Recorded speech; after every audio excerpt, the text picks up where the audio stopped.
Many of you have probably noticed your Facebook news feed filled with videos of your friends dumping freezing cold water over their heads for the ALS Ice Bucket Challenge. This is a social media craze that has brought a lot of attention to a terrible disease that affects nearly 5,600 people in the U.S. each year. Todd Walker, a resident of Murray, suffers from this disease and has offered to share his story with Roundabout U. I went for my annual physical in September, and I told my doctor then, I just can't get up off the couch. I don't feel like doing anything. He sort of chalked it up to having lost my dad and depression, things of that nature. No medication given at the time. I had told him then that I used to be able to do 50 push-ups at a time, but I couldn't do 2 at a time. Sharp pains between my shoulder blades. Try to do sit-ups, there's no way I could do sit-ups. He even chalked that up to depression. Didn't think a lot about it, but it got to be a little warmer, February, late February. I decided to go get in shape, so I put on my running clothes. I ran out the end of our driveway and took a right, running up toward the country club. I got about 100 yards and my left calf muscle just felt like it ripped or tore. It just, over the next few weeks, it was not healing. And I noticed I couldn't lift my toes up on my left foot. So when I went back to the doctor and told him all of the things that I was just describing, he still thought, this is depression. And I said, you're nuts. I'm not depressed. We had vacation Bible school at church.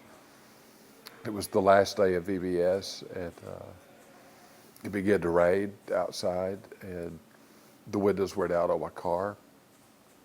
So I ran out to the parking lot. I hobbled out to the parking lot, rolled my windows up, and noticed one of the church secretaries' windows was down on her little Mustang. So I got in her car seat and tried to roll it up. There was a short in it, and it wouldn't work. But when I started to get out of the car, I planted my left foot. And when I tried to stand to get out of the car, I fell in the parking lot. So I go back inside and I called my wife at work, Sheila, and told her laughingly, you won't believe what just happened. And she went into panic mode and immediately called my physician, said he's not depressed or something, we got to do something. When we went to see the neurologist, we were in his office 10 minutes, and he said, I'm 95% sure it's ALS. I've always feared that disease. I don't know why. I remember watching the Lou Gehrig story on television when I was little. It was an old movie when I was little. I think it was made 1940s, but I remember watching that movie, and the idea of being trapped inside of your own body and not being able to move is pretty frightening. People just don't know what it is, even doctors. Some doctors don't know a lot about it. So to see the amount of attention that's being brought to it is wonderful. It's not, as my neurologist told me, it's not a sexy disease, and what he means by that is it's just so rare that there's not a lot of attention give it to as far as research and things of that.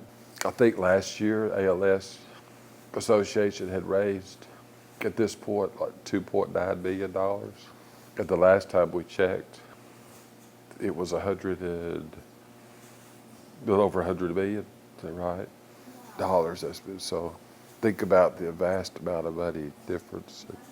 And hopefully one of those dollars will find a cure, if not in time for me, maybe the next generation. All they have to say is before that is, go Racers! 3 million people are participating in the Ice Bucket Challenge, so it's absolutely amazing to know that more and more people are learning what ALS is and learning that, how horrifying and tragic it is to have this disease or have to live with somebody who has this disease. It's horrifying, and that's the only word you can use for it.